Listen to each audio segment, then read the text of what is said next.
Welcome welcome welcome. तो आज हम जानेंगे आयोडीन वैल्यू घी की कैसे हम निकालते हैं।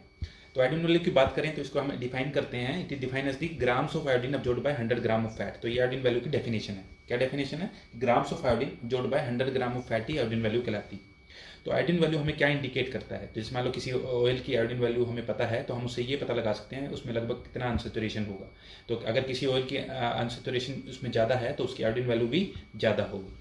जैसे कि एफएससीआई ने घी का स्टैंडर्ड दिया हुआ कि जो हमारी आयोडीन वैल्यू है वो 25 से लेकर 38 के बीच में होनी चाहिए, 25-38 होनी चाहिए। अगर हमारी आयोडीन वैल्यू सैंपल की इस रेंज में आती है तो हम कहेंगे हमारा सैंपल प्योर है। अगर मान लो इससे थोड़ा सा डिविएट हो रहा है, ज़्यादा आ रही है, क्योंकि हमें पता है कि वेजिटेबल ऑयल्स अगर हम घी के अंदर डाल देंगे तो आयोडीन वैल्यू बढ़ जाती है, तो वो हमें इंडिकेट करता है कि इसमें कुछ ना कुछ मिलावट की गई है। इसके अलावा हम जानते हैं कि आयोडीन वैल्यू हम कैसे निकालते हैं। बेसिकली हम इसको विज मेथड से निकालते हैं। विज सोल्यूशन होता है। विज सोल्यूशन जो है एक्चुअली आयोडीन मोनोक्लोराइड है एसिटिक एसिड सोल्यूशन में। Iodine monochloride acetic acid solution में ही विज सोल्यूशन कहलाता है।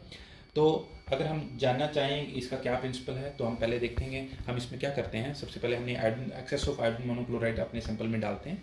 तो डालने के बाद जो आयोडीन मोनोक्लोराइड है वो डबल बॉन्ड्स जो अनसैचुरेटेड फैटी एसिड के साथ होते हैं वो तो रिएक्ट कर जाते हैं, और कुछ आयोडीन मोनोक्लोराइड जो है बच जाता है। तो जो बच जाता है आयोडीन मोनोक्लोराइड उसमें हम एक्सेस ऑफ पोटेशियम आयोडाइड डालते हैं तो हमारा आयोडीन रिलीज होता है। तो जो आयोडीन रिलीज होता है उसको हम टाइट्रेशन कर लेते हैं सोडियम थायोसल्फेट से using starch as indicator to the colourless end point. तो जो भी हमारी टाइटर वैल्यू आएगी ब्लैंक की सैंपल की वो हम फार्मूला में डाल के हम आयोडीन वैल्यू निकाल सकते हैं। तो देखिए हम रिएक्शन के उस तरफ अगर देखें तो देखिए हमारी रिएक्शंस हैं। तो देख सकते हैं पहली जो रिएक्शन है उसमें हमें ये दिखाया गया कि हमने एक्सेस ऑफ आयोडीन मोनोक्लोराइड डाला है अपने सैंपल के अंदर। तो देख सकते हैं जो कुछ तो आयोडीन मोनोक्लोराइड है वो अनसैचुरेटेड फैटी एसिड के साथ रिएक्ट हो चुका है, और जो बच गया है रिमेनिंग, तो उस रिमेनिंग में हमने सेकंड रिएक्शन के अंदर एक्सेस ऑफ पोटेशियम आयोडाइड डाला है। तो जब हम एक्सेस ऑफ पोटेशियम आयोडाइड डालते हैं तो क्या होता है, आयोडीन रिलीज होता है। सेकंड रिएक्शन में हम देख सकते हैं कि आयोडीन रिलीज हो चुका है। उसके बाद हम उसको सोडियम थायोसल्फेट के साथ टाइट्रेशन करते हैं यूजिंग स्टार्च एंड इंडिकेटर। तो इसलिए हमारा ब्लू ब्लैक कलर आता है, और फाइनली हम उसको टाइट्रेशन करते हैं to the colourless end point. तो हमें ये ध्यान रखना है कि जो सोडियम थायोसल्फेट हम ले रहे हैं वो स्टैंडर्डाइज्ड होना चाहिए, और सोडियम थायोसल्फेट को हम हमेशा पोटेशियम डाइक्रोमेट के साथ स्टैंडर्डाइज करते हैं। तो इसके बाद जो हमारी ब्लैंक की वैल्यू आएगी, क्योंकि जैसे मैं अगर क्रक्स बताऊं इसका, तो इसका क्रक्स यही है कि जो हमने एक्सेस ऑफ आयोडीन मोनोक्लोराइड डाला है वो हमें ब्लैंक से पता चलेगा, और जो रिमेनिंग है जो हमारे सैंपल की टाइटर वैल्यू आई है वो रिमेनिंग हमें इंडिकेट करेगी। अगर हम एक्सेस की वैल्यू और रिमेनिंग की वैल्यू को सब्ट्रैक्ट कर देते हैं, मतलब रिमेनिंग वैल्यू एक्सेस में से सब्ट्रैक्ट कर देते हैं, तो हमारे पास आयोडीन मोनोक्लोराइड जो कि रिएक्ट हुआ है सैंपल के साथ, जो हमें चाहिए आयोडीन वैल्यू को निकालने के लिए, उसकी वैल्यू हमें पता चल जाती है। तो हम इसके बाद जो भी हमारी ब्लैंक की और सैंपल की टाइटर वैल्यू आएगी वो हम फार्मूला में डालेंगे। फार्मूला है 12.69 into blank minus sample into normality divided by weight of the sample. तो ये आपका 12.69 कहाँ से आया? तो हम जानते हैं कि मोलिकुलर वेट आयोडीन का 126.9 होता है। तो कैलकुलेशन से जब हम निकालते हैं जो नॉर्मल इक्वेशन है हमारी N1V1 = N2V2, उससे हम जब निकालते हैं तो हमारा 12.69 आ जाता है। तो 12.69 into blank minus sample into normality divided by W will give you the iodine value of the sample. तो जो भी हमारी आयोडीन वैल्यू आएगी उसको हम इंटरप्रेट कर सकते हैं कि हमारा सैंपल एफएसआई का स्टैंडर्ड जो है मीट कर रहा है कि नहीं कर रहा। तो अब हम आपको बताएंगे कि हम step by step iodine value कैसे निकालते हैं। तो चलिए हम देखते हैं कि हम iodine value step by step कैसे करते हैं। तो पहले हमने 0.5 ग्राम सैंपल या 0.4 से 0.45 ग्राम सैंपल जो हमें लर्नवेयर फ्लास्क में ले लेना है। तो हमारे पास देख सकते हैं 250 ml की दो फ्लास्क हैं, जिसमें हमने एक के अंदर जो सैंपल लिया हुआ है 0.4 ग्राम, और दूसरे के अंदर ब्लैंक हम यूज़ करेंगे, तो हम उसके अंदर कुछ भी नहीं लेंगे।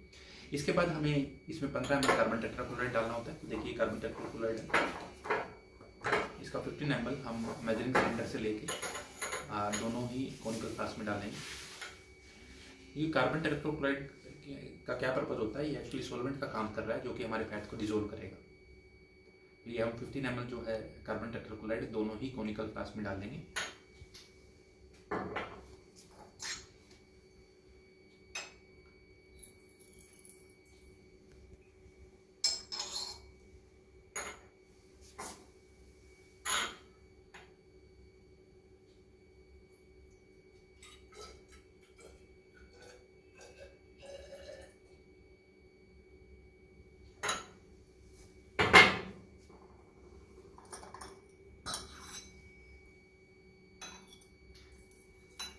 देखिए हमने 15 ml दोनों ही फ्लास्क में डाल दिया।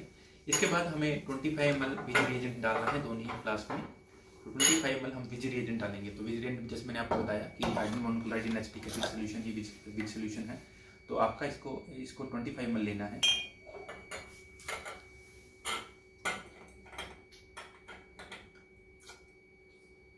तो ये हम एक्सेस ऑफ फिश रिएजेंट जो है दोनों कॉनिकल फ्लास्क में डालेंगे।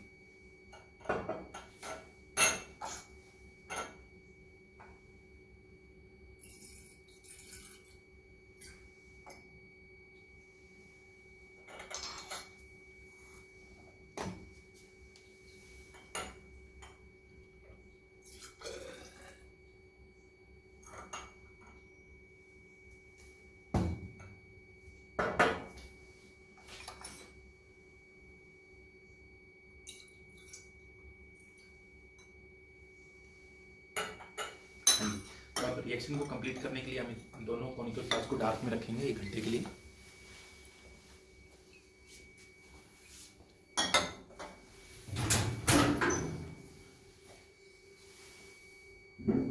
तो 1 घंटे के बाद हम आगे का प्रोसीजर फॉलो करेंगे।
तो चलिए हम देख सकते हैं कि हमारी ब्लैंक की जो टाइटर वैल्यू आई है वो 43 आई है और सैंपल की जो टाइटर वैल्यू आई है वो 31.8 आई है। तो इन दोनों वैल्यूज़ को अगर हम फार्मूले में पुट करें, जो फार्मूला है हमारा 12.69 into blank minus sample into normality of sodium thiosulphate which is 0.1 here in this case divide by weight of the sample. तो हमने जो वेट ऑफ सैंपल लिया है वो 0.45 ग्राम लिया है। तो ये अगर ये सारी वैल्यूज हम पुट कर देते हैं फार्मूले के अंदर तो हमारी जो वैल्यू आती है फाइनल आयोडीन वैल्यू वो 31.58 आती है। और हमें पता है कि एफएसआई ने जो रेंज दी हुई है आयोडीन वैल्यू घी के लिए वो दी हुई है 25 से लेकर 38 के बीच में और 25 से लेकर 38 के बीच में दी हुई है। और हमारी जो वैल्यू आ रही है वो 31.58 आ रही है जो कि रेंज के अंदर है। तो हम कहेंगे कि जो हमारा सैंपल है वो एफएसआई स्टैंडर्ड को मीट कर रहा है। तो इस तरह से हम आयोडीन वैल्यू घी की निकालते हैं। धन्यवाद।